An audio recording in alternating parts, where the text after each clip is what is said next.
الحمد لله نحمده ونستعينه ونستغفره ونؤمن به ونتوكل عليه ونعوذ بالله من شرور أنفسنا ومن سيئات أعمالنا من يهد الله فلا مضل له ومن يضلل فلا هادي له أشهد أن لا إله إلا الله وحده لا شريك له وأشهد أن محمدا عبده ورسوله اللهم صل وسلم على محمد وعلى آله وأصحابه أجمعين ومن تبعهم بإحسان إلى يوم الدين سبحانك لا علم لنا إلا ما علمتنا إنك أنت العليم الحكيم رب اشرح لي صدري ويسر لي أمري واحلل عقدة من لساني يفقهوا قولي أما بعد. Siapa yang baca? Ada yang ketiga. Saya nak baca. Baca. Baik, tak payah. Wabihi. Ada dah.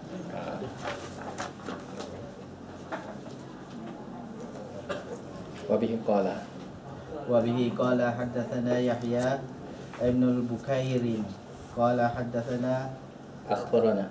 qala akhbarana Al-Laits an Ukail an ibn Shihab an Umairah An Urwah ibni Zubair Az-Zubair an Aisyah an Ummul Mukminin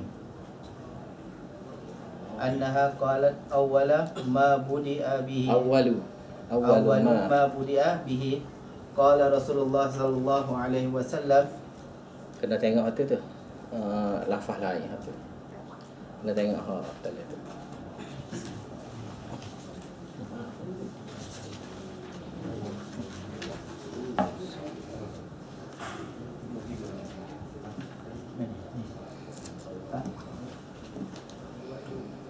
Awwalu ma budi'a bihi Rasulullah sallallahu alaihi wasallam min al-wahyi ar-ru'ya as-salihatu fi an-nawmi fakana la yara ru'ya illa ja'at mithla falaki as-subhi thumma hubbiba ilayhi al-khala'u wa kana yakhlu bighari hira'in fayatahannathu fihi wa huwa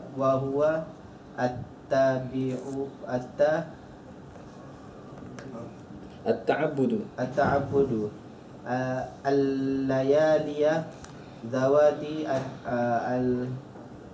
al-adadi qabla an yanzira'a ila ahlihi pada qabla an yanzi'a ila ahlihi fayatazawwadu ila lidhalika thumma yarji'u ila Khadijah fayatazawwadu limithliha hatta ja'ahu al-haqqu wa huwa fi ghari hira'in faja'ahu al-malak faqala iqra faqala faqultu ma ana biqari'in qala fa'akhadhani faghattani hatta balagha minni al-jahda ثم أرسلني فقال اقرأ فقلت ما أنا بقارئ فأخذني فغطني الثانية حتى بلغ مني الجهدة boleh baca الجهدة boleh baca ثم أرسلني فقال اقرأ فقلت ما أنا بقارئ قال فأخذني فغطني الثالثة ثم أرسلني فقال اقرأ باسم ربك الذي خلق الإنسان من علق اقرأ وربك الأكرم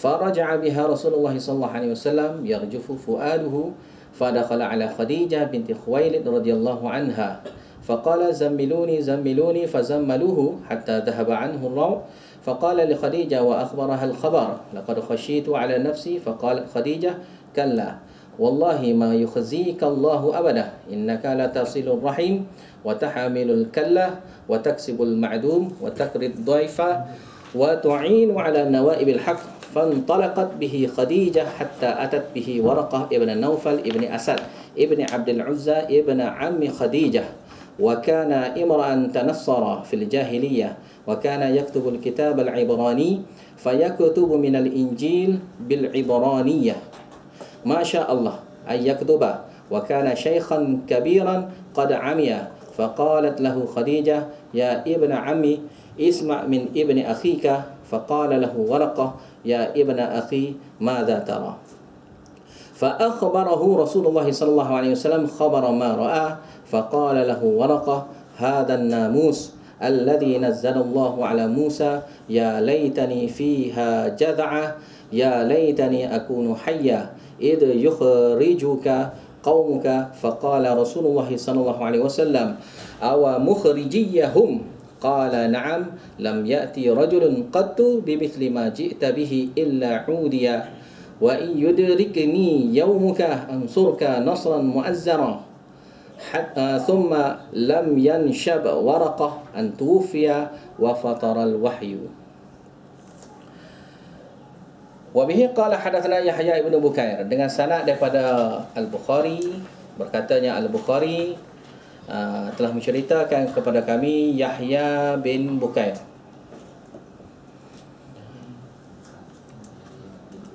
Yahya ni kunyah dianya, panggilan dianya Abu Zakaria. Orang panggil dia Abu Zakaria bin Bukair. Bin Bukair. Al-Qurashi Al-Makhzumi dia ni. Al-Qurashi Al-Makhzumi Al-Misri. Meninggalnya pada tahun 231.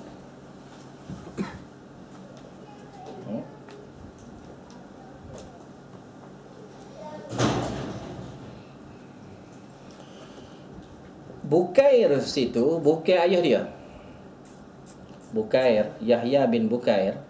Bukair di situ bukan ayah dia. Tok dia. Ayah dia nama Abdullah. Ayah dia tu nama Abdullah. Orang Arab dan di kalangan ahli hadis, di kalangan ulama, dia suka membinkan seseorang itu dengan orang yang masyhur. Dan Bukair ni tok kepada Yahya ni, dia orang masyhur. Jadi kerana masyhur di nama tok dia, maka dibubuh bin sini bin kepada tok dia. Dia tak jadi kesalahan lah. Yang ni tidak jadi kesalahan kepada masalah hukum, kerana bin ayah dan juga bin pada tok sama saja hukum. Sebab kita akan keturunan kepada ayah kita dan bersambung hingga atas, ayah pada tok, tok pada atas lagi, semua kau ikut laju ayah. Sebab itulah nama kita tidak akan berbingkai nama mak kita, akan bingkai nama ayah kita ataupun tok kita, kerana itulah laju dia.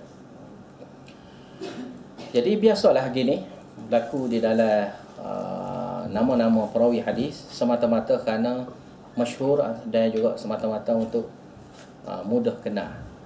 Untuk mudah kenal. Kalau tidak ada gitu, akan jadi masalah lah. Kerana tidak kenal. Macam hadis sebelum pada ni pun ada dah sebenarnya nama Ibnu Syihab. Kalau kita tengok hadis sebelum pada ni rasa ada dah Ibnu Syihab.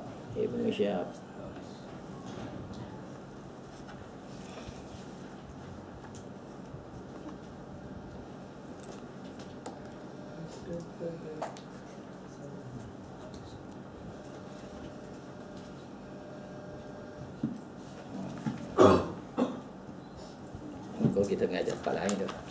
Tak apalah. Jadi Yahya bin Bukair itu nama tok dia. Al-Misri, mati pada tahun 231. Jadi nama sini kerana tok dia tu masyhur.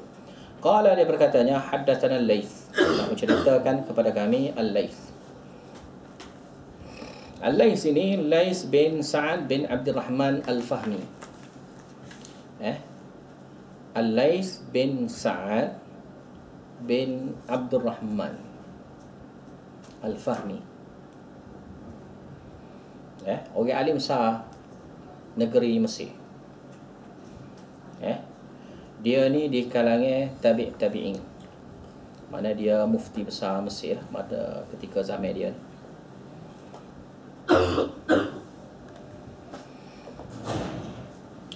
Dan dia bertemu dengan tabi'in bukan seorang, bahkan lebih 50 orang tabi'in.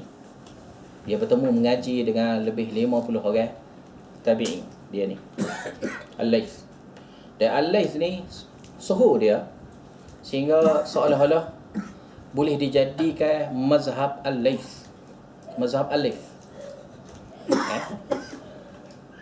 Cumanya kerana zaman ni sudah berubah banyak, mazhab Pak ni hak ramai anak murid, ramainya pelajar dia. Ya, silih bergantinya belajar daripada kitab-kitab daripada guru dia. Maka jadilah yang masyhurnya mazhab Pak. Tapi Al-Laits ni adalah salah seorang di kalangan ahli mazhab juga. Sebab dia ni imam besar. Al-Laits ni imam Al-Laits. Orang alim besar di Mesir. Di kalangan tabi'in.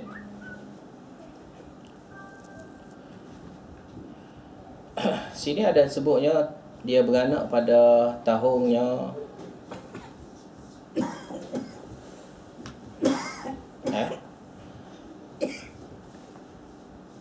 94, 93.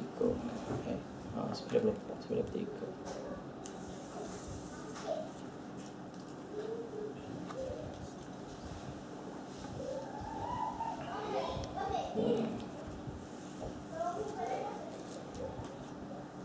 Dia matinya pada tahun 170.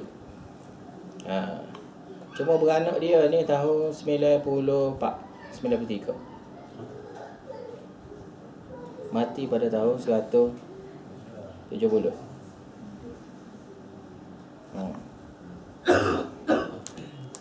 Gitu. Sehingganya dari riwayat Imam Syafi'i, riwayatnya Imam Syafi'i, Al-Laits ni bagi Imam Syafi'i lebih alim daripada Imam Malik.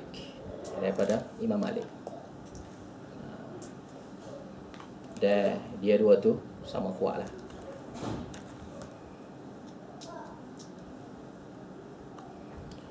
Kenapa jadi tidak adanya pengikut dia sampai sekarang? Kerana orang yang kurang belajar dia. Allah Ta'ala kurang pilih orang yang nak belajar dengan dia. Jadi hasil daripadanya tak ada lah anak murid yang menyokong dia, yang kuat boleh sokong dia. Jadi masyhurnya pendapat dia ada. Gitu saja. Lepas pada tu mana kenal lah dia ni satu orang yang siqah lah, maknanya satu orang yang boleh dipercayai untuk diriwayatkan hadis daripada dia. An Uqail, daripada Uqail. Orang siqah meriwayatkan daripada, ada sebut dah tadi hadis hadis an-an ya, an-anah dia panggil. Jadi masalah sebenarnya kali, tapi disambung sanad lah. Dianggapnya oleh Imam Bukhari mereka ni bertemu, iaitu Al-Laits bertemu dengan hak selepas dia, iaitu Uqail. Uqail situ Uqail Ibnu Khalid. Bawah tu kalau tengok di kitab ada tulis dah Ibnu Khalid. Uqail, bawah pada Uqail tu ada tulis kecil kan. Dia tulis Ibnu Khalid. Di situ ada tulis sikit lagi, tidak ada di dalam kitab-kitab hadis ya 6. Ana Bukhari, Muslim, Tirmizi, Abu Daud, Nasa'i, Ibnu Majah, yang menyebut secara tasghir. Tasghir ni perkataan Uqail tu, iaitu ain tu di baris depan, di baris hadapan, qaf tu di baris atas, lepas tu ya tu mati. Sebab boleh juga dibaca Aqil, boleh juga dibaca Aqil.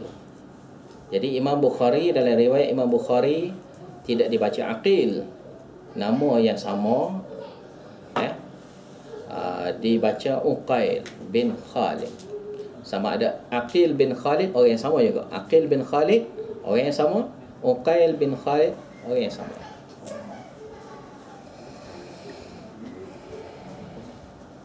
Aqil ni mana orang yang pandai lah. Orang yang bijak. Kalau uqail ni maknanya budak yang bijak. Budak yang bijak. Beza sikit gitu ya.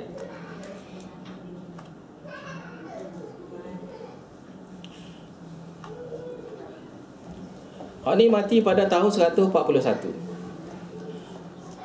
Ani bin Syihab. Sini Ibn Syihab. Daripada Ibn Syihab. Daripada Ibn Syihab.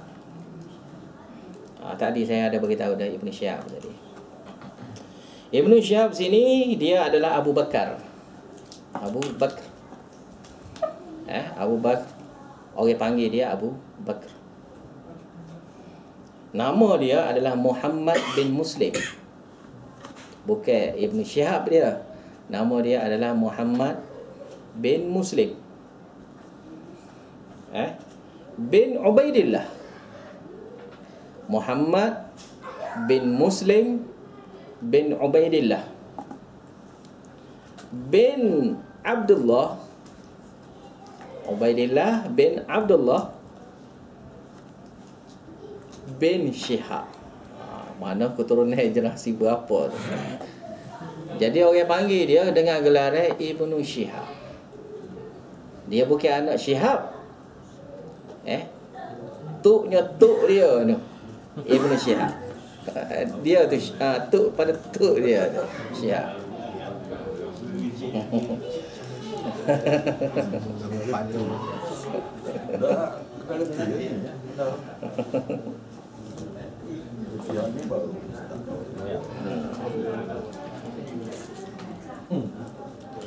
Ibnu Syihab ni masyhur dengan gelar Az-Zuhri. Biasa kita akan jumpa dalam hadis lepas ni banyak riwayat dia. Ni orang masyhur ni, sekali lagi ni kita akan jumpa banyak hadis dia riwayat dari jalur rawi dia. Kadang-kadang Imam Bukhari guna nama Az-Zuhri. Kadang-kadang bubuh nama betul dia Muhammad bin Muslim. Jadi jangan keliru lah nama-nama ni. Sebab kadang-kadang tuan kita ni dia mula-mula dia sengaja keluarkan nama yang pelik-pelik.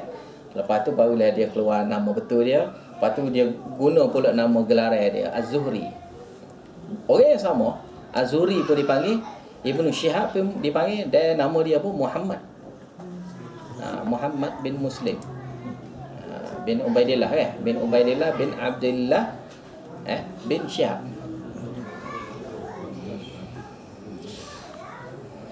Az-Zuhri. Dia dipanggil gelaran dia Az-Zuhri. Jadi kita akan jumpa dalam hadis yang akan datang insya-Allah dengan Imam Bukhari guna Az-Zuhri tu. Az-Zuhri. Dia adalah tabi'in kecil. Dia ni adalah tabi'in kecil. Maknanya dia masa zaman kecil dia bertemu dengan sahabat. Kecil sini bukan kecil biasalah, bukan kecil yang tak erti apa-apa tu. Mana kecil dia ni kecil yang sudah faham. Dan dalam masalah sudah faham ni kita akan bahas di dalam kitab ilm, cara untuk mengambil ilmu hadis. Dalam kitabul ilm ada bahas melalui pendapatnya Imam Bukhari. Kita nak ambil hadis ni daripada orang yang umur berapa. Yang boleh dianggap itu adalah hadis. Baby tu kalau pernah didukung oleh sahabat tu nak kira tabi'in juga ke kan. Mana kita kena nanti kita akan jumpa tempat dia, kita akan bahaslah.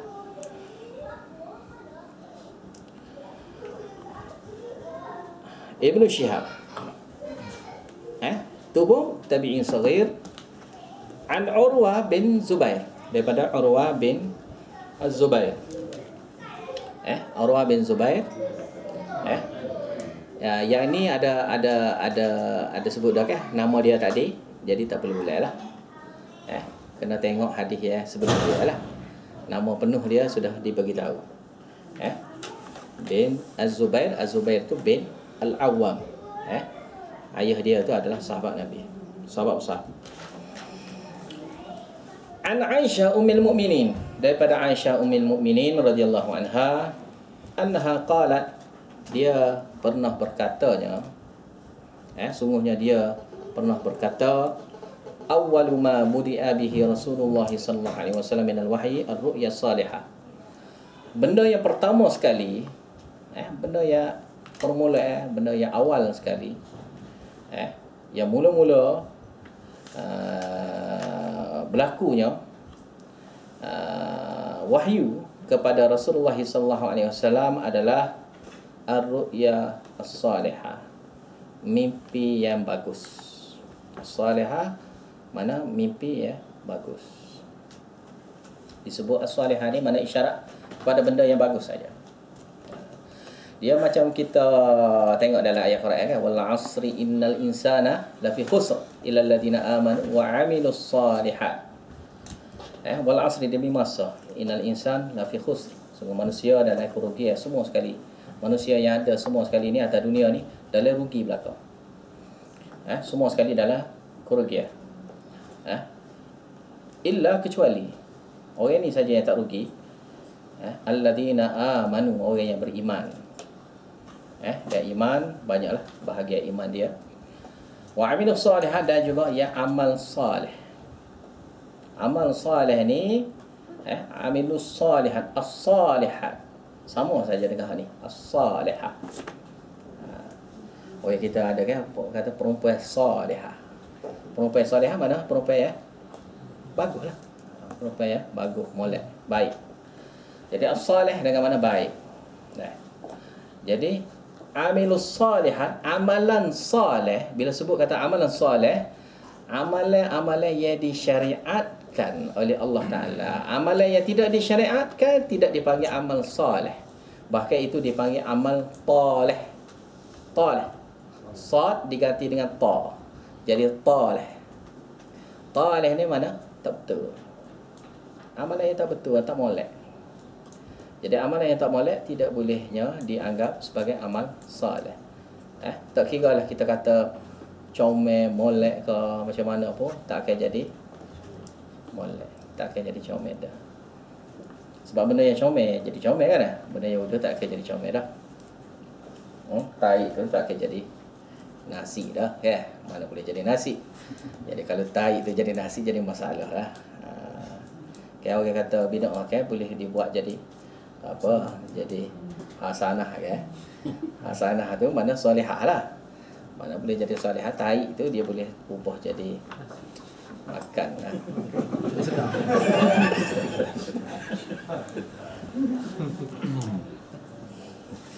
Jadi kalau yang itu pun tak boleh dah, baik tak payah buat lah. Nak buat ke apa, tai pun kita tak pakai dah. Jadi bid'ah pun kita nak buat apa, buat lah. Jadi ar-ru'ya salihah, selingan sikit tadi. Ar-ru'ya salihah, mana mimpi yang bagus. Bila sebut kata mimpi yang bagus, mimpi daripada Allah Ta'ala lah. Bukan mimpi daripada syaitan. Sebab mimpi ni biasanya akan berlakunya gangguan daripada syaitan. Mimpi boleh juga gangguan daripada syaitan. Mimpi-mimpi yang tak elok, mimpi yang daripada syaitan. Gangguan daripada syaitan untuk memberi was-was pada manusia.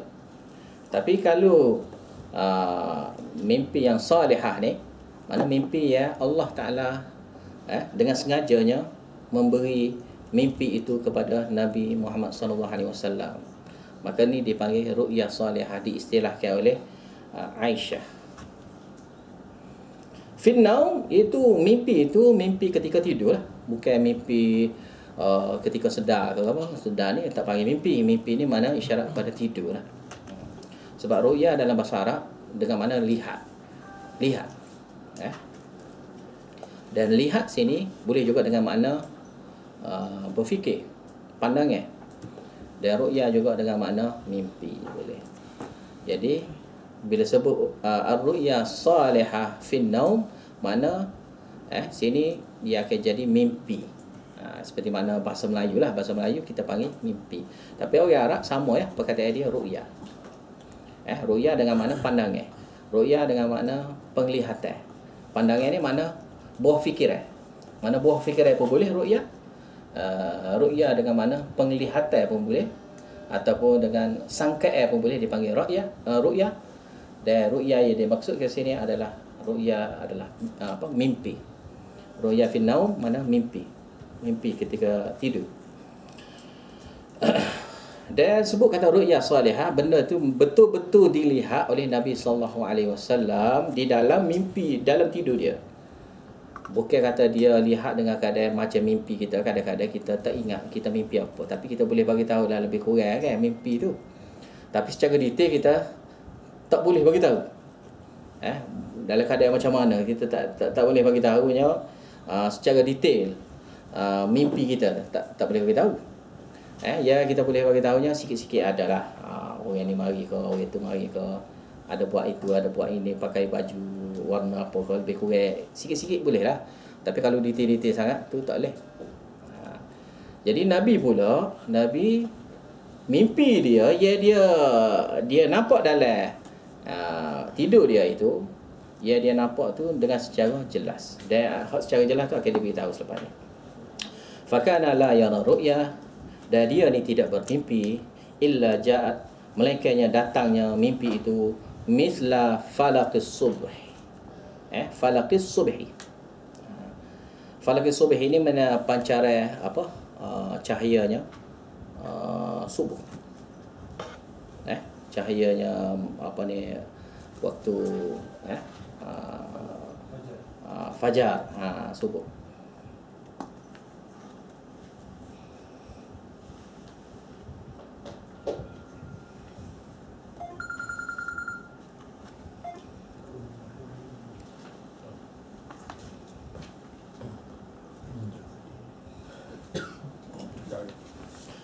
Falak situ mana dia menerangi, benda cahaya lah, cahaya fajar, cahaya subuh.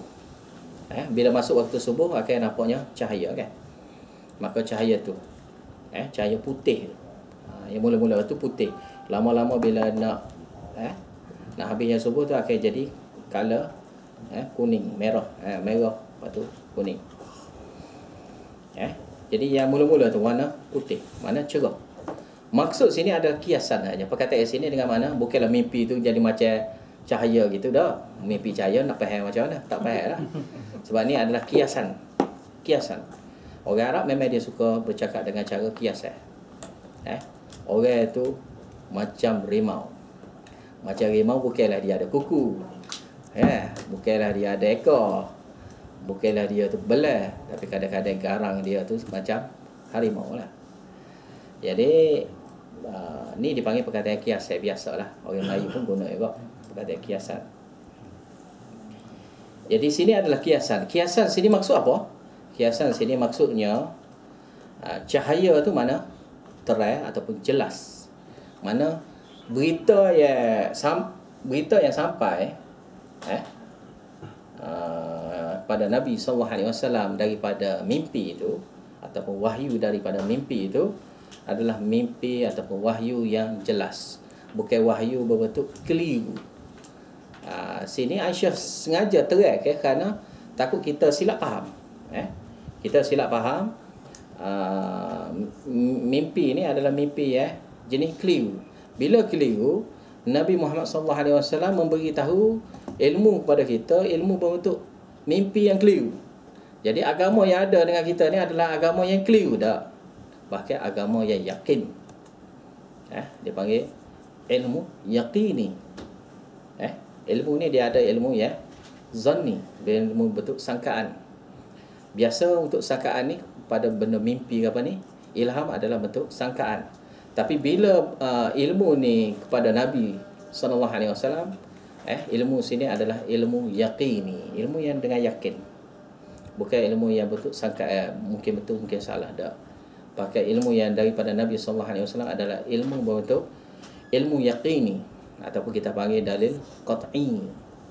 Sama mana dia, ataupun dipanggil ilmu daruri, yang mana ilmu tu ilmu pasti. Tidak ada keliru di dalam ilmu tu. Jadi wahyu yang Allah Ta'ala wahyukan kepada Nabi SAW melalui mimpi sekalipun adalah wahyu yang benar. Ni yang maksud dia. Summa hubbiba ilaihil khala. Kemudian dia ni jadi rasa suka Nabi SAW jadi suka, cinta, hubbiba ni dengan mana cinta. Cinta ataupun suka untuk khalaq. Khalaq ni dengan mana bersendirian, berkhalwat. Khalwat ni dengan maksud bersendirian. Duduk sorang-sorang. Orang Melayu panggil bertapuk lah. Bertapuk. Wa kana yakhlu bi ghari Hira. Nabi SAW berkhalwat di Gua Hira. Gua Hira semua orang tahu belakang dah Gua Hira di Mekah. Dan Gua Hira tu bila kita duduk di gua tu diberitahu lah, mana saya tak pernah juga duduk atas tu. Tinggi juga tu nak pergi situ. Mana orang bagi tahunya daripada gua tu boleh nampaknya Kaabah. Daripada gua tu boleh nampaknya Kaabah. Mana kira dekat lah. Daripada gua tu muka gua tu boleh nampaknya Kaabah. Dan Nabi SAW berkhalwat ataupun dia duduk seorang diri di dalam itu, dia buat apa? Fayatahannathu. Ditafsirkan yatahannathu fihi, dia bertahannus di dalamnya. Tahannus tu mana apa? Wa huwa at-ta'abbud. Wa huwa at-ta'abbud situ adalah tafsiran daripada Aisyah. Iaitu Aisyah memberitahunya tahannus itu adalah makna dia at-ta'abbud, mengabdikan, mendekatkan diri pada Allah Ta'ala. Mana buat ibadah lah. Duduk situ bukan duduk saja-saja, duduk relax gitu, tidur situ dah. Mana dia duduk di Gua Hira buat ibadah. Nabi SAW buat ibadah situ. Al-layali, iaitu bertahanus, itu melakukan ibadat pada waktu malam. Al-layali ini jamak kepada lail, iaitu malam, banyak hari lah juganya. Banyak malamnya Nabi SAW berada di Gua Hira. Zawatil adad, beberapa bilangan. Banyak hari jugalah, tak bagi tahu lah sini secara detail berapa harinya. Qabla an yanzi'a ila ahlihi, sebelum daripada dia pulang. Pulang ke rumah isteri dia, iaitu isteri dia masa ni Khadijah. Cuma sini ada satu masalah. Orang Melayu kita suka, ada juga yang suka bertapuk bertapuk. Bertapuk. Jadi bertapuk ni kadang-kadang orang kita duduk kata bertapuk ni kerana kita guna dalil ni. Salah. Kalau siapa dia kata guna dalil ni untuk bertapuk, salah. Kerana sahabat dia jumpa hadis ni, dia belajar hadis ni, kan, dia belajar dengan Nabi. Tak ada pun sahabat-sahabat kutip pergi bertapuk di Gua Hira. Tak ada. Bukan KJL, satu KJL bila kita masuk Islam kena cari Gua Hira ke. Kalau tidak pun, kalau di Kelantan dia panggil Bukit Marak ke, atau bukit mana-mana lah kita pergi sini, pergi bertapuk situ, atas batu ke, dalam gua ke, kita pergi bertapuk situ. Tak ada. Tak ada dengan cara kita, tak ada. Kalau kita kata dalil, guna dalil ni, salah. Sebab tu Nabi SAW buat ibadat di dalam gua, jawapan dia tu sudah ada dah sebelum pada tu. Iaitu Nabi SAW diwahyukan supaya berada di Gua Hira.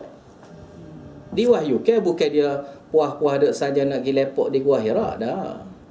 Nampak puas duduk sini, nampak ramah orang. Nah, sibuk-sibuk kita pergi di Gua Hira, kita pun duduk situlah, duduk menengung, memikir masa depan ummah. Gitulah. Dah, bukan gitu. Nabi pergi situ kerana Allah Ta'ala perintahkan. Sebab tu wahyu sini. Wahyu secara jelas menyuruh Nabi SAW pergi ke Gua Hira dan melakukan ibadat seperti mana hak Allah Ta'ala nak. Sehingga ada riwayat kata Nabi SAW solat situ. Sebab solat memang disyariat dah sebelum daripada Nabi Muhammad SAW sudah disyariat dah. Melakukan zikir situ. Dan juga ibadat-ibadat yang tertentu seperti mana yang Allah Ta'ala anjurkan. Dan Nabi SAW tak bagi tahu situ. Nabi tak bagi tahu buat apa situ. Kerana bukan nak suruhnya kita bertapa. Bukan nak suruh kita bertapa. Jadi nak jadi orang baik, bukan kata kena bertapa dulu untuk basuh rohani supaya jadi suci. Jadi suci. Bila jadi suci, bolehlah kita nak tepung masyarakat. Sebenarnya kali untuk jadi suci dengan cara belajar. Kita belajar mensucikan dosa-dosa kita ni. Maka cara nak suci rohani dengan cara belajar. Bukan dengan cara kita duduk sore-sore. Lepas duduk sore-sore, tiba-tiba sampai satu masa akan jadi alim. Tak akan jadi alim. Duduk sore-sore itu tak akan jadi alim sampai bila-bila. Bahkan jadi sesat lah. Duduk sore-sore gitu tanpa bergaul dengan masyarakat, tanpa bergaul dengan orang alim, maka akan jadi sesat lah kita. Balik pada hadis, fayatazawwadu lidzalika. Bila Nabi SAW sampai di rumah bini dia, Khadijah, maka dia akan buat bekal lah untuk tujuan pergi ke Gua Hira balik. Untuk balik ke Gua Hira.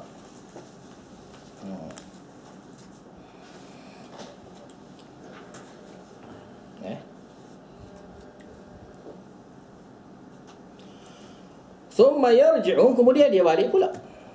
Dia pergi ke sana, lepas tu dia balik pula.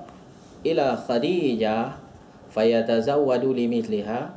Lalu Khadijah pun membuat bekal untuk Nabi SAW pergi ke sana untuk melakukan ibadat di Gua Hira. Dua perkataan itu, dua jumlah situ satu makna ya. Satu makna ya tu. Yarji'u ila ahlihi dengan yarji'u ila Khadijah satu makna. Yarji'u ila ahlihi makna dia kembali ke rumah keluarga dia. Keluarga dia situ ditafsirkan dengan selepas dia yarji'u ila Khadijah, iaitu kembali ke rumah Khadijah.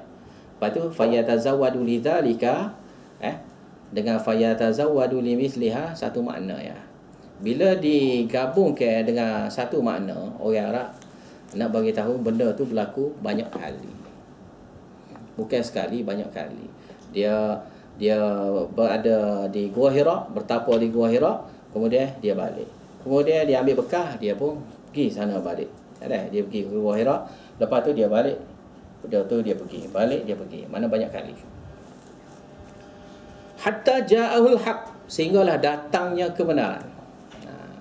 Sebab wahyu yang dalam mimpi tu tak berapa cukup lagi. Sehinggalah datangnya kebenaran. Bawah pada kebenaran tu ada perkataan kecil sudah ditafsir dah daripada kitab kita ni, iaitu al-wahyu. Iaitu datangnya wahyu kepada Nabi sallallahu alaihi wasallam. Yang mana wahyu secara rasmi turunnya malaikat. Hak tadi secara dalam mimpi saja. Ni marinya wahyu secara rasmi turunnya malaikat. Wa huwa fi ghar Hira, yang mana Nabi sallallahu alaihi wasallam ketika itu berada di dalam Gua Hira. Itu kebenaran itu ditafsirkan kan, ja'ahul haq, kemudian marinya faja'ahul malak. Nampak? Nampak tak situ perkataan yang sama kan? Hatta ja'ahul haq, kemudian ayat selepas pada fi ghari Hira, faja'ahul malak, maka datangnya malaikat jumpa Nabi sallallahu alaihi wasallam. Maka ni dipanggil perkataan tafsir. Perkataan tafsir. Maknanya yang datang kebenaran membawa wahyu itu adalah malaikat. Itu makna dia. Kena belajarlah sikit-sikit bahasa Arab. Ni dengan penjelasan bahasa Arab. Faqal, lalu malaikat tu berkata. Malaikat tu berkata. Malaikat itu berkatanya, Iqra, baca. Yesus baca. Baca wahyu. Faqal,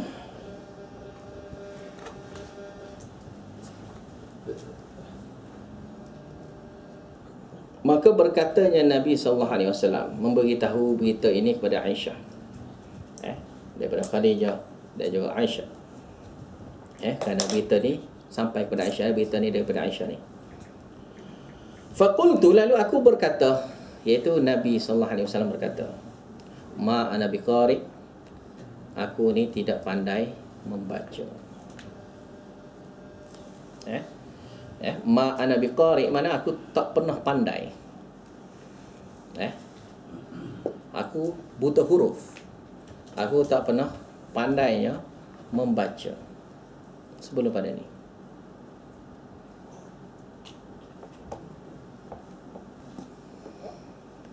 Qala, kemudian dia kata, iaitu Nabi SAW berkata, fa akhadani, lalu dia pun pegang aku.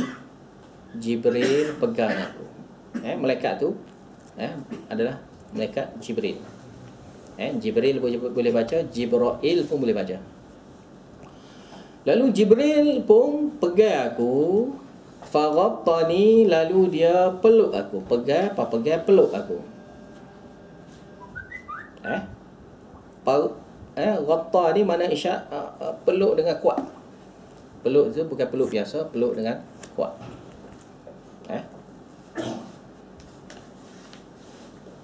Sebab diterjemah juga dengan mana as-salah. As-salah ni maknanya dengan cara seolah-olah kita nak perah.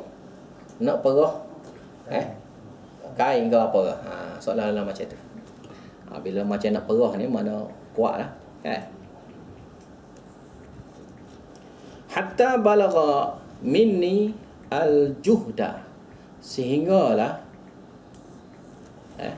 menimpa aku, dia memberi kepada aku, perbuatan dia tu menyebabkan aku jadi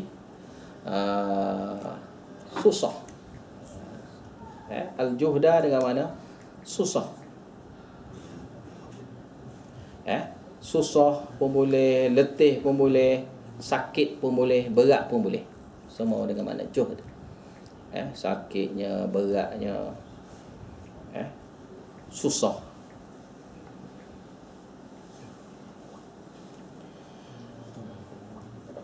Thumma arsalani, kemudian Nabi malaikat itu melepas aku. Arsalani, melepaskan. Melepaskan aku. Faqal, lalu dia berkata, Iqra, bacalah. Faqultu, lalu aku berkata, ma ana biqari'in, aku tidak pandai membaca. Fa'akhadani, lalu dia pun pegang aku. Faghattani, lalu dia memeluk aku. As-saniyah, kali kedua. Hatta balagha minniyal juhda, sehinggalah aku ditimpa kesusahan. Dia memberi susah kepada aku, memberi kepayahan kepada aku. Summa arsalani, kemudian dia lepaskan aku. Faqala, li, berkata lagi, Iqra, bacalah. Faqultu, lalu aku berkata, ma ana biqari'in, aku tidaknya boleh membaca. Qala, dia berkata, fa akhadani, lalu malaikat pun peluk aku, pegang aku balik. Fa ghattani, lalu dia memeluk aku dengan kuat. As-salisah, kali ketiga. Summa arsalani, kemudian dia melepaskan aku. Faqal, lalu berkatanya malaikat itu kali ketiga, selepas daripada kali yang ketiga, Iqra bismi rabbikal ladzi khalaq, khalaqal insana min 'alaq, Iqra wa rabbukal akram. Wahyu yang mula-mula sekali diturunkan secara lafaz begini ialah Iqra, hendaklah kamu baca ya Muhammad, bismi rabbika, dengan nama Rabb kamu, iaitu mula-mula sekali diajarnya bismillah. Benda yang mula-mula sekali diajar adalah bismillah. Dengan namanya Rabb kamu, iaitu nama Allah lah. Bismillah dengan nama Allah. Alladhi khalaq ni sifat Allah, iaitu Allah Ta'ala lah yang mencipta makhluk. Khalaqal insan, dialah juga mencipta manusia. Min alaq, daripada darah. Ni ringkas ni kan. Asal daripada imani pada darah pada apa? Pada daging itu maksudnya roh. Iqra wa rabbukal akram. Bacalah. Bila sebut kata 2 kali baca ni, mana nak suruhnya sebut nama Allah. Sebut nama Allah. Dengan sebut bismillah. Dengan sebut bismillah. Wa rabbukal akram. Dan Allah Ta'ala Rabb kamu. Rabb ni mana dia? Tuhan yang mencipta. Tuhan ya mengatur, mengurus tadbir kamu. Al-Akram ya Maha Mulia. Jadi sini dengan mana? Hendaklah kamu baca bismillah. Jadi benda yang diajar mula-mula adalah bismillah.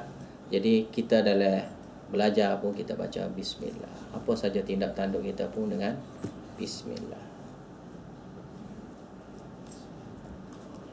Bahkan kita nak minum air pun kita baca bismillah. Bismillah ni apa? Bismillah adalah doa. Bismillah adalah doa. Orang ingat bismillah ni apa ingat bismillah? Dia kata kena baca apa? Baca doa makan.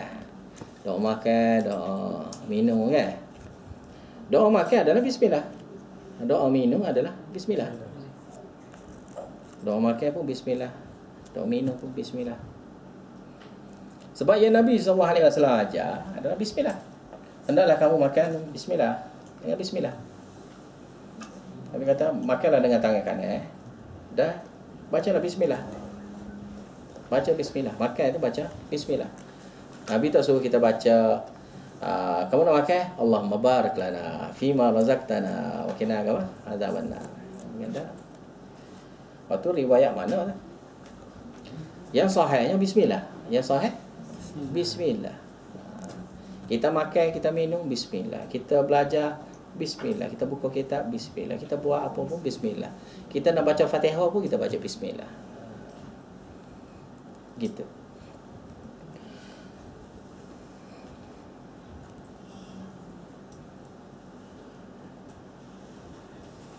Jadi bismillah adalah doa. Aku membaca. Aku ambil berkat dengan nama Allah. Aku ambil berkat dengan nama Allah. Ramai orang yang nak ambil berkat dengan nama orang tu, orang ni lah, wali tu, wali ni lah, nabi tu, nabi ni lah. Tapi kita ambil berkat dengan nama siapa? Dengan berkat nama Allah. Berkat nama siapa? Berkat nama Allah. Allah tu nama dia tu berkat. Allah ni nama dia tu berkat lah. Jadi kita ambil berkat nama Allah. Sebab tu kena baca bismillah. Kita nak makan ni dengan berkat siapa? Dengan berkat nama Allah. Dengan berkat nama Allah kita makan. Dengan bismillah. Bahkan dianjurkan juga kita baca bismillah ketika pagi, ketika petang. Dianjurkan kita baca bismillah. Petang pun kena baca bismillah. Paling kurang 3 kali kita baca bismillah. Seperti mana dalam riwayat hadis lah. Tapi panjang lagi lah, bukan bismillah tu sajalah. Bismillahirrahmanirrahim. La yadurru ma'asmi syai'un fil ardi wa la fis samai was-sami'ul alim. Itu antara dia lah. Baca 3 kali ya. Jadi dalam sehari pun cukup dengan 6 kalinya baca bismillah. Untuk berkat seluruh hidup kita dalam sehari. Cukup dengan 6 kali ya. 6 kali ya. Bismillah alif petang. Untuk sampai pagi. Lepas tu pagi sampai petang. Cukup dengan baca 3 kali saja. Bismillah. 3 kali. Bismillah. Syaitan kau, hantu kau, apa kau, jembalai mana kau nak ganggu, insya-Allah tak ada ganggu. Melainkan kalau dia ganggu tu kita pun hantu jugalah. Kita tu syaitan jugalah. Jadi kita bacalah macam tu. Jadi sini bismillah, ajar dengan bismillah. Faraja'a biha Rasulullah sallallahu alaihi wasallam. Raja'a sini mana Nabi sallallahu alaihi wasallam bermurajaah. Murajaah ni mana ulai baca. Mereka baca, Nabi pun baca. Ni cara tarikah belajar.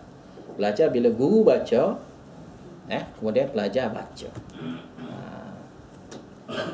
Jadi hadis tu kena bacalah, setiap orang tu kena baca hadis. Baca tu kena ganti-ganti lah. Supaya kita ni hadis ni kita boleh baca. Ni hadis ni baca, kita baca apa tak tahu kan. Yarjufu fuaduhu, ketah, yarjufu ni ketah. Ketah fuaduhu, hati Nabi sallallahu alaihi wasallam masa tu ketah.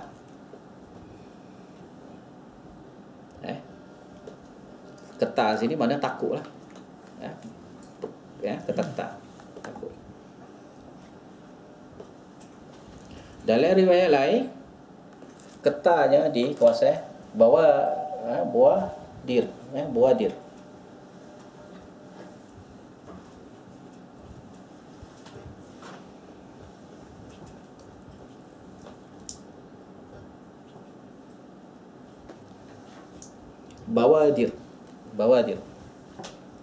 Dalam riwayat lain ada sebut bawadiru.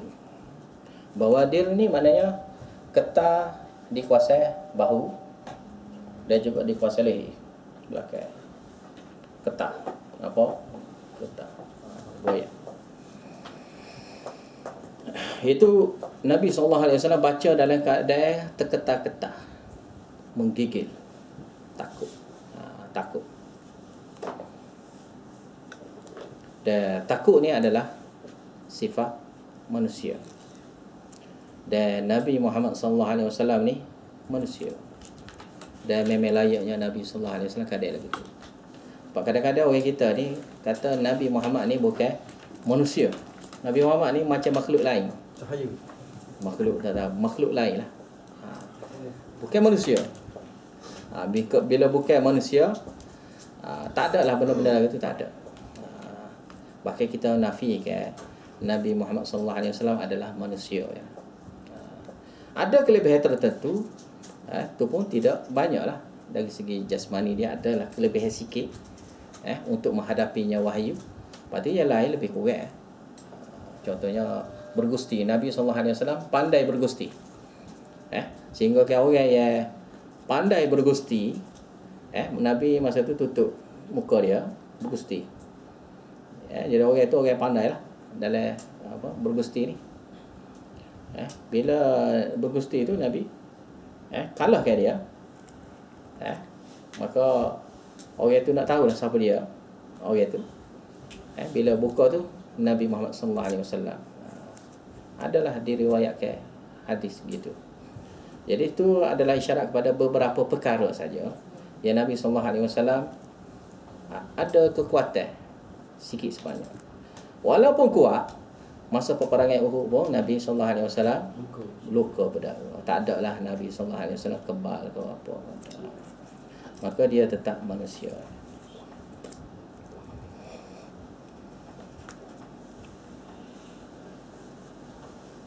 Fadakhala ala Khadijah. Kemudian Nabi dalam keadaan terketar-ketar gitu, Nabi SAW pun baliklah ke rumah Khadijah binti Khuwailid radhiyallahu anha. Faqala, lalu berkatanya Nabi SAW, zammiluni, selimutkanlah aku. Fazammaluhu, lalu mereka pun menyelimutnya Nabi SAW. Sebut kata mereka sini adalah di rumah dia tu ada khadam dan sebagainya lah. Maka mereka ni lah yang tolong bantunya Nabi SAW.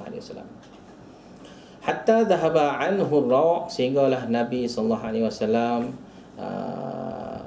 sudah hilang dah perasaan takut tu pada Nabi SAW. Faqala li Khadijah, lalu berkatanya Nabi SAW kepada Khadijah, wa akhbaraha al-khabar, dan Nabi SAW memberitahu cerita kepada Khadijah, laqad khashitu ala nafsi, yang mana Nabi SAW sebut Aku benar-benarnya takut akan menimpanya sesuatu kepada aku. Takut kena musibah lah sini. Khasyitu ala nafsi, aku takut aku ditimpa musibah. Aku ditimpa azab. Aku ditimpa kecelakaan. Faqalat Khadijah, berkatanya Khadijah, kalla, sekali-kali tidak. Tak akan kena. Kamu tidak akan kena celaka. Wallahi, demi Allah, ma yukhzikallahu abada, Allah Ta'ala tidak akan menyusahkan kamu selama-lamanya. Menyusahkan, meresahkan, mendukacitakan kamu selama-lamanya. Innaka, kerananya kamu, la tasilur rahim, satu orang yang suka menyambung silaturahim, wa tahamilul kalla, dan kamu suka menanggung kesusahan. Suka menanggung kesusahan orang. Wa taksibul ma'dum, dan kamu suka membantu kepada orang yang tidak mampu. Wa taqrid dhaifa, dan kamu suka memberi suka menyambut tetamu, suka khidmat kepada tetamu.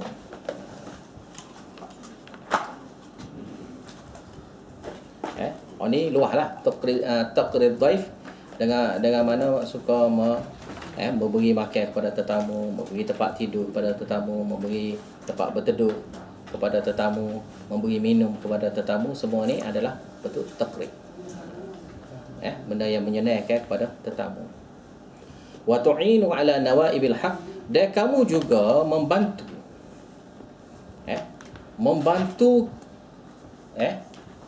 di sini ni, kalau kita terjemah biasa payah sikit nampak, dia akan jadi makna sebelum sama dengan sebelum. Iaitu kamu suka membantu, menolong perkara-perkara yang baru berlaku. Perkara-perkara yang baru berlaku. Mana benda-benda kesusahan ataupun kesenangan, kamulah yang mula-mula akan memberi bantuan. Bantu untuk kebaikan, bantu ke arah kesenangan, ataupun meringankan beban. Kamulah orang yang mula-mula. Al-haq itu adalah membantu kerana kebenaran, bukan membantu benda yang tak betul tak. Benda yang tak betul pun bantu juga, bantu ke arah tak betul tak. Kamu cepatnya membantu perkara-perkara yang berkaitan dengan kebenaran.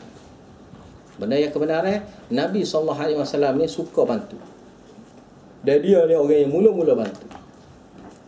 Nawaib ni mana dia? Perkara yang baru berlaku. Benda berlaku sekarang ni dia bantu. Dia bukan kata berlaku sekarang, esok baru nak bantu kau, petang, malam, karang baru nak bantu, tak.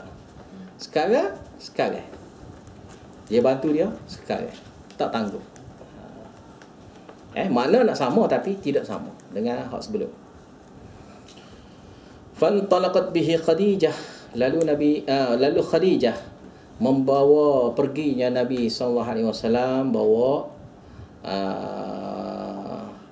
berjumpa ni, hatta atat bihi Waraqah, sehinggalah dia bawa itu jumpa dengan Waraqah bin Naufal bin Asad bin Abdul Uzza bin Ammi Khadijah, bin kepada pak saudaranya Khadijah.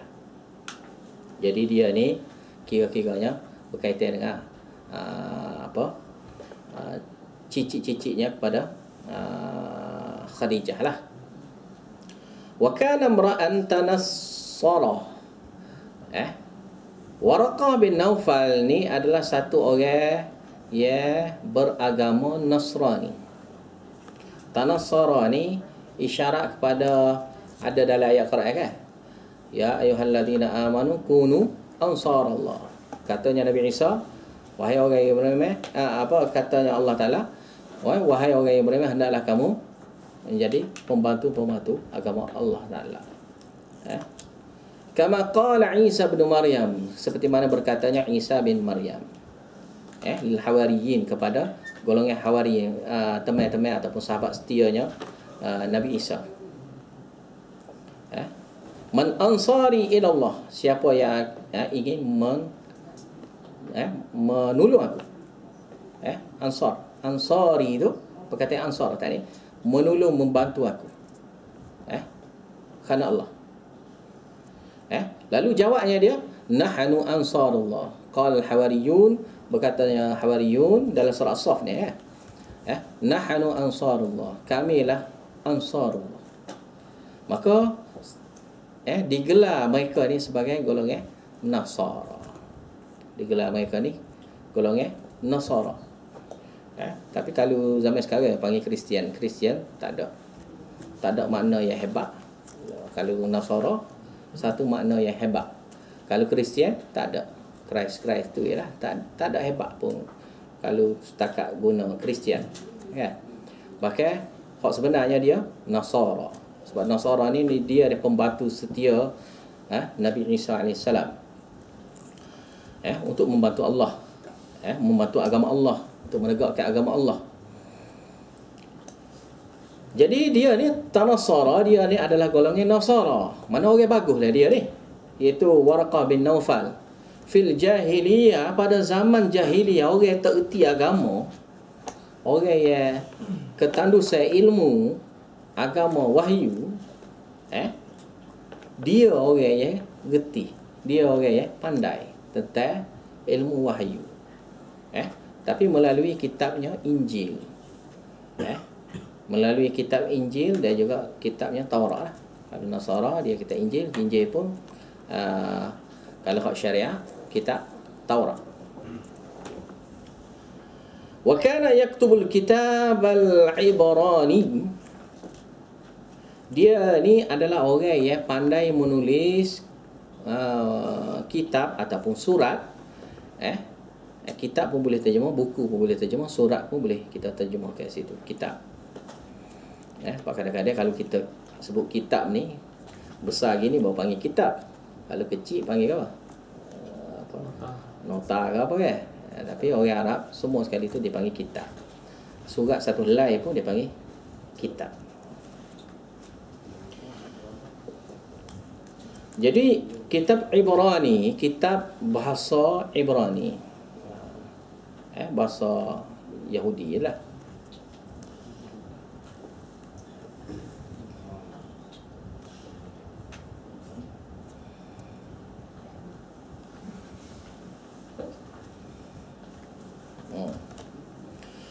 Fayaktubu minal Injil bil Ibraniyah, dia ni menulis kitab Injil dengan bahasa Ibrani. Dalam naskah lain ada sebut bil Arabiyah, dengan bahasa Arab. Mana dia alih bahasa kan, hak Ibrani ke bahasa Arab. Mana kitab Injil itu jadi bahasa Arab. Masya Allah, apa yang Allah Ta'ala kendaki lah. Mana ni isyarat kepada beberapa perkara yang dia tulis. Ayyaktuba yang dia nak tulis, yang dia tulis. Wa kana syaikhan kabira, dia ni adalah satu orang yang sangat tua dah. Qad amiya, dia telah buta. Faqalat lahu Khadijah, lalu Khadijah berkata kepada dia ni, kepada Waraqah bin Naufal, ya ibna ammi, wahai anak anak pak saudara, anak pak saudara. Orang Arab dia suka berkata begini, wahai anak pak saudara aku, macam wahai anak saudara deh, anak pada pak saudara, anak saudara, sepupu deh, anak pada pak saudara, sepupu. Wahai anak kepada pak saudara aku. Jadi ni isyarat kepada apa? Isyarat kepada nak menambahkan kasih sayang, isyarat untuk merapatkan hubungan. Perkataan bila disebut perkataan begini, tujuan dia untuk bagi tahu kita dua adalah waris. Kita ni anak beranak. Kita panggil anak beranak. Jadi anak beranak ni tak buat kira lah. Bukan orang lain ni, bukan orang jauh ni. Mana ni anak beranak. Isma' min ibni akhika. Dengarlah apa yang hendak diberitahu oleh anak saudara engkau. Diistilahkan Nabi Muhammad SAW sebagai anak saudara. Ada dikatakan dia ni ada hubungan jauh lah dengan tuk-tuknya Nabi. Dia jadi adik-beradik dengan tuk-tuk kepada Waraqah bin Naufal. Ada hubungan lah. Tapi ada kata ni tak ada, hanya semata-mata perkataan bahasa Arab untuk merapatkan hubungan. Cara seolah-olah kita kata kepada satu orang budak kecil, wahai anak tu mana isyarat kepada kita nak kasih sayang, ada hubungan kasih sayang dengan budak kecil tu. Kita panggil adik, bukan adik kita, adik, duduk baik-baik. Mana kita kata adik itu isyarat kepada nak menambahkan kasih sayang kita dengan budak tu, maka kita pun sebut adik, gitu. Jadi kalau yang besar kita kata abang. Kita cara kita sebut. Kalau pak saudara tak ada lah orang sebut pak saudara pak saudara tak ada lah. Tapi orang Arab dia guna juga perkataan-perkataan gitu. Pak saudara, anak saudara. Dengarlah anak saudara kamu ni. Bukan orang jauh, anak saudara. Mana isyarat kepada hubungan baik, kasih sayang. Faqala lahu Waraqah, tu bukan jadi masalah lah. Faqala lahu Waraqah, lalu Waraqah pun berkatalah kepada Nabi SAW, ya ibna akhi, wahai anak saudara, madza tara, apa yang kamu lihat? Kamu tengok gapo? Apa yang kamu lihat? Apa yang kamu telah lihat? Sampai gini keadaan kamu. Fa akhbarahu Rasulullah SAW khabara ma ra'a. Lalu Rasulullah SAW pun memberitahu kepada Waraqah bin Naufal apa yang Rasulullah SAW lihat. Yang dia lihat Jibril itulah. Faqala lahu Waraqah, lalu berkatanya Waraqah kepada Nabi SAW, hadza an-namus, itu adalah namus. Namus ni makna dia sahabat bisik, sahabat rahsia. Namus makna dia sahabat rahsia. Mana sahabat ni kalau hubungan, kalau ada masalah-masalah dia akan bisik-bisik dua orang ni saja. Dipanggil gelaran ni kepada Jibril alaihissalam kerana dialah akan bercakapnya dengan rasul-rasul tu, dengan nabi-nabi tu, seperti mana yang dititah oleh Allah Ta'ala. Jadi orang lain tak dengar, jadi dipanggilnya dia tu macam sahabat rahsia. Maka di istilah zaman sebelum daripada zaman Nabi SAW, diistilahkan Jibril ni dengan nama sifat dia, itu namus.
Cumanya sini dia ada khilafnya di kalangan ulama. Ada yang memberitahunya namus ini adalah Jibril, dan ada yang mengatakan Israfil. Itu saja. Tapi yang masyhur Jibril alaihissalam. Alladzi nazzalallahu ala Musa, yang mana Allah Ta'ala hantar kepada Nabi Musa alaihissalam. Turunkan. Nazzala mana turunkan. Malaikat Jibril itu kepada Nabi Musa alaihissalam. Ya laitani fiha jad'ah. Ya laitani, aduhai. Ya situ dengan mana? Aduhai. Ya tu saja dengan mana? Aduhai.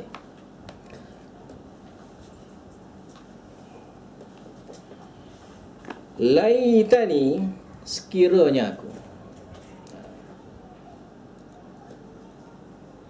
Fiha jad'ah, pada waktu kenabian yang sudah pada waktu Nabi SAW menjadi Nabi itu, aku menjadi apa itu? Jazaa, aku menjadi orang yang muda. Jazaa ni anak muda. Jazaa ni biasa diguna perkataan ni untuk binatang. Jazaa ni anak muda. Contohnya kambing yang muda dipanggil jazaa. Tapi diguna juga untuk ni, mana isyarat pada bukan muda biasa, bahkan muda yang boleh ni gagah lah, muda yang gagah. Sebab orang Arab tak guna jazaa ni, melainkan jazaa ni untuk binatang. Jadi sini isyarat kepada jazaa sini adalah orang yang kuat, orang yang muda yang kuat. Mana bukan muda saja, muda yang lembek gitu, tak jadi. Jadi jazaa ni mana isyarat kepada yang kuat. Ya laitani akunu hayyah. Aduhai, kiranya aku ni masih lagi hidup. Idh yukhrijuka qaumuka, ketika kaum kamu akan mengeluarkan kamu dari tempat kamu. Mana Waraqah bin Naufal, dia tahu daripada ajaran kitab Injil. Dia cerita tentang peristiwa-peristiwa yang akan berlaku kepada Nabi akhir zaman. Faqala Rasulullah sallallahu alaihi wasallam, lalu berkatanya Rasulullah sallallahu alaihi wasallam, awa mukhrijiyahum, adakah mereka itu akan mengeluarkan aku? Perkataan itu diringkaskanlah. Jadi mukhrijiyah, mereka itu akan mereka itu akan mengeluarkan aku. Mana kau aku sendiri akan keluarkan aku. Betul ke gitu? Qala na'am, berkatanya Waraqah bin Naufal, na'am ya. Lam ya'ti rajulun, tidak pernah datang seorang pun, qattu, walaupun sekali, bimithli ma ji'ta bihi, seperti mana kamu bawa ini, sepertinya kamu bawakan ini, illa udiya, mereka akan dimusuhi. Wa in yudrikni yaumuka, dan jika sampainya kepada aku hari kamu itu, mana hari yang mana kamu akan dikeluarkan oleh kaum kamu itu, kalaulah aku sempat sampai pada waktu itu, walaupun dalam keadaan aku tua sekalipun, ansurka, aku pasti akan menolong engkau. Nasran muazzara, pertolongan yang sangat kuat. Muazzara ni mana betul, sungguh-sungguh kuat.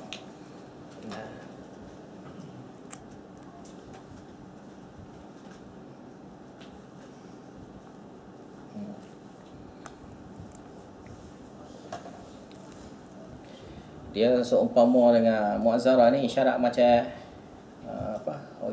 Okey, kilah kain apa? Kilah kain.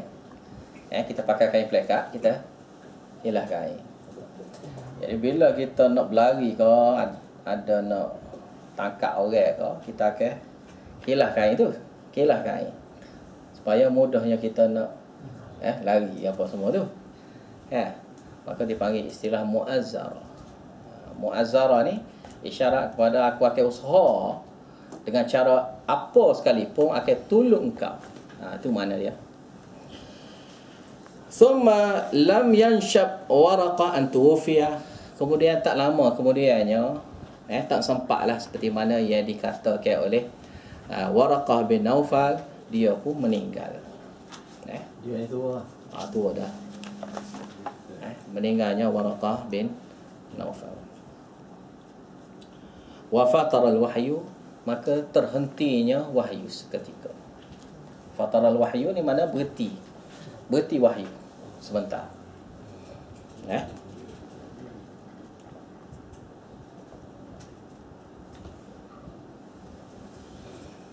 Sini ada tulis sini. Atas daripada fatarul wahyu tu, ada tengok ada perkataan kecil.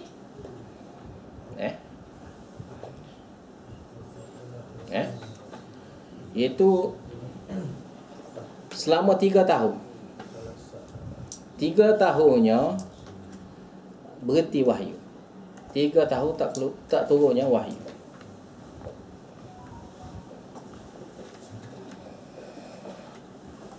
Sini ada satu masalah. Ada sebahagian ulama mengatakan Waraqah bin Naufal ni dia ni orang bukan orang Islam, dia adalah orang Nasara. Bahkan hadis ini menguatkan lagi bahwasanya Waraqah bin Naufal sudah masuk Islam. Dan Waraqah bin Naufal adalah orang yang mula-mula sekali terima secara zahir. Walaupun secara rasmi tak lagi, sebab masa tu baru turunnya Iqra' bismi rabbika. Walaupun tu pun dikira turun dah wahyu, tapi seolah-olah tidak rasmi, padahal rasmi dah. Cuma untuk reskan Nabi SAW, untuk rehatkan dia supaya hilangnya ketakutan dia tu, supaya dia tu dapat biasa dengan turunnya malaikat, maka direhatkan beberapa ketika lah dia nya. Jadi kira-kiranya Waraqah bin Naufal sudah masuk Islam. Tak perlu lagi kita mempertikaikan Waraqah bin Naufal ni duduk di zaman fitrah. Kita panggil zaman fitrah, mana zaman tidak adanya turunnya wahyu. Bahkan zaman dia ni adalah zaman yang mana tidak terputusnya wahyu. Dia adalah zaman sudah diturunkan wahyu. Mana ilmu ni ni dah nak beritahunya kepada kita, Waraqah bin Naufal ni orang yang membawa ilmu ini sampai ke tanah Arab. Dan orang tanah Arab bukanlah orang yang tak sampainya ilmu pada dia, tak, bahkan sampainya ilmu ni pada dia. Jadi kalaulah mereka ni melakukan syirik pada Allah Ta'ala, tetap dihukum syirik. Melakukan dosa tetap dihukum dosa. Tidaklah kerana Nabi tak ada, dia tu akan jadi orang yang dilepaskan hukum. Nak buat apa saja pun tak apa dah. Sehingga Nabi SAW memberitahu yang menanam anak hidup-hidup masuk neraka, ditanam pun masuk neraka. Ditanam pun masuk neraka. Nabi SAW. Jadi kenapa? Kerana ikut sulbi. Sulbi dia iaitu ayah dia ni Yahudi Nasara, maka hukum Yahudi Nasara. Kalau musyrik, hukum musyrik. Kalau majusi, maka hukum dia adalah majusi. Mana hukum tu hukum sama. Jadi tak ada istilah dia selamat daripada azab neraka kalau dia melakukan kesalahan. Tetap dia tu tidak selamat. Kita akan jumpa insya-Allah dalam bab hadis. Dalam Muslim pun ada sebut, kita berita satu masalah besar, ayah Nabi SAW di dalam neraka. Dan perkara ni di kalangan masyarakat Melayu tak boleh terima dengan akal. Tak boleh terima dengan akal. Dia kata tak akallah ayah Nabi dalam neraka. Tak akallah ayah Nabi dalam neraka. Jadi yang masuk neraka tu bukan ayah Nabi, pak saudara Nabi. Dia kata pak saudara pula. Pakai ada di kalangan kita kata Abu Talib tu tak masuk neraka. Pakai di kalangan kita pun ada juga dia kata. Sehingga orang Melayu kita pun ada kan nama Abu Talib Dia pun nama anak dia tu Abu Talib. Abu Talib pun ada dia pun nama anak dia Abu Talib. Sebab bagi dia Abu Talib tu ahli syurga. Ahli syurga. Padahal secara jelas dah dia mengaku dia tak mau terima kerana malu. Kerana malu dia tetap dia agaknya tidak masuk Islam. Bahkan cerita Nabi pun Nabi bagi tahu ada satu orang itu bertanya dalam hadis riwayat Muslim. Ada satu orang yang bertanya Nabi SAW, dia kata, ayahku di mana sekarang? Nabi kata, ayah kamu di neraka. Jadi dia pun balik lah. Tak sampai jauh Nabi SAW panggil balik. Mari sini. Jadi bila sampai, Nabi pun kata, ayah aku dengan ayah kamu dalam neraka. Ayahku, ayah kamu dalam neraka. Dan hadis tu jelas. Hadis pun riwayat dalam Muslim. Siapa nak mempertikaikan hadis dalam Muslim? Sebab hadis yang paling sahih setelah pada Bukhari, Muslim. Bahkan sebahagian pendapat ulama berkata, Muslim tu lebih tinggi taraf dia daripada Bukhari. Lepas tu nanti kita belajar dalam Muslim, kita akan tahu martabaknya hadis Muslim. Dan dua ni tak perlu dipertikaikan lagi dah. Hadis dua riwayat ni. Kalau nak pertikaikan boleh Tirmizi, Abu Daud, Nasai, Ibnu Majah, Muwatta ke apa semua tu, tu boleh kira lah kalau kita mempertikaikan. Tapi kalau hadis tu sahih, tak mungkin lagi kita nak mempertikaikan kan. Jadi hadis tu sahih. Bila sahih, kita kena terima. Jadi di kalangan kita ada juga yang mengatakan bila zaman fitrah tak akan kena azab. Bahkan sini secara zahirnya Waraqah bin Naufal bawa ilmu ni sehinggalah ke zaman Nabi hidup. Bawa ilmu ni. Maka orang Arab ni tahu cerita ni sebenarnya. Dan sebab itulah di Madinah tu adanya Yahudi. Kenapa ada Yahudi? Kerana orang Yahudi, tok nenek dia dulu sudah tahu Nabi Muhammad SAW akan tinggal di Madinah. Akan tinggal di Madinah. Sebab itulah Yahudi berada di Madinah. Maka berita-berita ni sudah makruf di kalangan orang ramai, orang Arab. Jadi tak ada lagi kita nak kata ni zaman adalah zaman sudah terputusnya hubungan wahyu. Bahkan adanya hubungan wahyu. Orang-orang Arab solat pun dia buat, nikah kahwin dengan cara Islam, siap ada dengan harta pusaka pada, pembahagian harta pusaka pada, siap ada puasa, siap ada zakat, siap ada haji, siap ada umrah. Mana ni adalah amalan-amalan Islam daripada dulu lagi. Jadi balik cerita pada ni, fataral wahyu, mana terhentinya wahyu seketika, bukanlah dengan maksud terselamat dah. Maka kalau orang tu dalam keadaan jahil, ya murakkab. Sudah tadi kan bagi tahu dah jahil murakkab. Jahil, dia tahu dia jahil tapi dia tidak ambil tahu. Lebih-lebih lagi dia ni orang Mekah. Dia tahu dah kebenaran. Mekah ni dia tahu dah Mekah ni adalah tempat besar. Tempat syiar Islam, syiar Allah Taala di Mekah. Semua orang Arab tahu lah. Daripada kecil sampai besar semua orang tahu. Tak ada lah dia kata ni siap dia panggil ni adalah kita minta dengan Tuhan Kaabah. Dia kata Tuhan Kaabah. Tuhan Kaabah tu siapa? Allah. Tuhan Kaabah tu Allah. Mana ilmu tentang Allah ni sampai kepada dia. Ilmu tentang Allah ni sampai. Maka hadis ni juga jawab kepada masalah-masalah dalam bab zaman antara Nabi Isa dan juga Nabi Muhammad. Dipanggil zaman fitrah.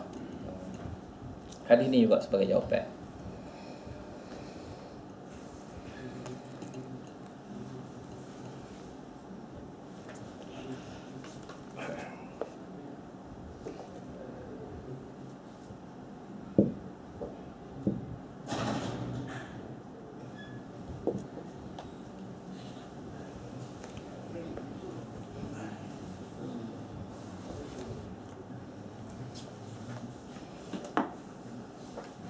Cukup dah.